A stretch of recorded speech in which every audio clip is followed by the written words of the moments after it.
তো ইট became A sort of multi-billion dollar industry এই পাইরেসিটা।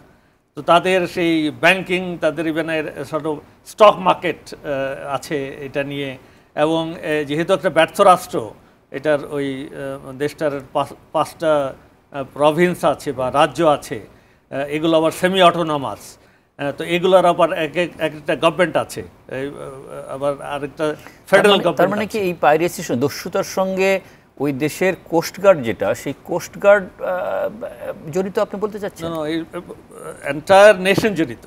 আপনার সেই federal government, the state government, এবং যে আপনার এই গোত্রগুলো আছে, এগুলো সব তো আপনার গোত্রে ভাগ করা যায়, ক্ল্যান পুরা ইয়েতে। ওই প্রত্যেক গোত্রের একটা করে পাইরেসি গ্রুপ আছে, এবং এটা that is their one of their biggest মানে মানি স্পিনিং ইয়ে আর কি। তো এটা বলা হয় যে একটা $7 বিলিয়ন মতো টার্নওভার ছিল ওই পিক পিরিয়ডে।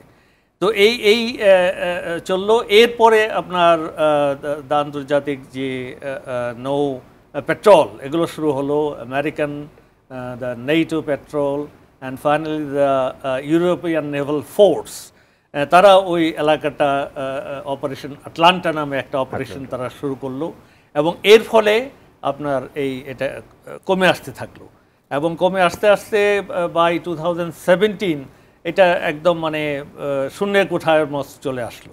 তো তার মানে যদি আমরা মানে ক্রমিক ইতিহাসটা ধরি, তাহলে 2012 থেকে 2023 পর্যন্ত মোটামুটি একটা শান্ত পরিবেশ, যার ফলে 2022 সালে এসে আপনার অ্যাবাউট 6টা বিগ মাল্টিন্যাশনাল শিপিং কোম্পানি এবং ইন্স্যুরেন্স কোম্পানি এরা ডিক্লেয়ার করলো যে এই এরিয়াটা সেফ, এখানে আর পাইরেসির তেমন কোনো অসুবিধা নেই।